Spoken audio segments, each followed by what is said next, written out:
ముగ్గురు వృద్ధ మహిళలు తమ కష్టాల గురించి మాట్లాడుకుంటున్నారు. మొదట ఆవిడ, నేను ఒక్కోసారి ఫ్రిడ్జ్ ముందు నిలబడి నేను అందులో నుంచి వస్తువు తీస్తున్నానో లేక పెడుతున్నానో మర్చిపోతున్నాను అన్నది. రెండో ఆవిడ, అవును, నేను మెట్లెక్కుతూ మధ్యలో ఆగిపోయి పైకి వెళ్తున్నానో కిందకి వస్తున్నానో అర్థం కాక తెల్లముఖం వేస్తున్నాను అన్నది. మూడో ఆవిడ, అమ్మ బాబోయ్, నాకు అలాంటి సమస్యలేవీ లేవు అని పక్కన ఉన్న టేబుల్ మీద చెయ్యి వేయబోయి, ఎవరక్కడ తలుపు తడుతున్నారు అని అడిగింది. భార్యాభర్తల మధ్య సంభాషణ. భార్య, అమ్మాయి ఎవరినో ప్రేమిస్తున్నట్లుంది. కాలేజీ నుండి రోజు లేటుగా వస్తోంది.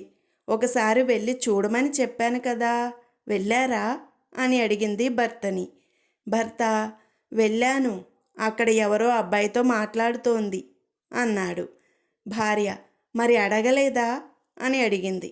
భర్త, అడిగాను, నీకు పెళ్ళయిందా బాబు అంటే లేదు అన్నాడు. అయితే నా కూతుర్ని చేసుకుంటావా అని అడిగి వచ్చాను. బామ్మగారికి మనవడికి మధ్య సంభాషణ. అమెరికా వెళ్ళిన బామ్మగారిని మనవడు అడిగాడు, అమ్మమ్మ, అమెరికా ఎలా ఉంది అని.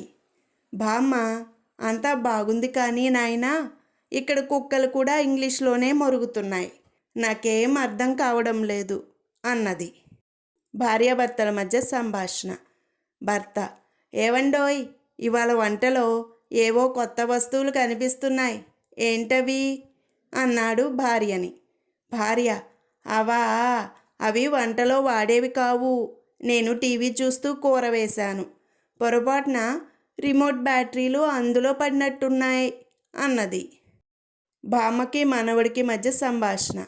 బామ్మ, ఒరే, కళ్ళద్దాలు పెట్టుకొని ఎందుకు పడుకున్నావురా అని అడిగింది మనవడిని. మనవడు, కలలో వచ్చే బొమ్మలు క్లారిటీగా కనిపిస్తాయని బామ్మ అన్నాడు.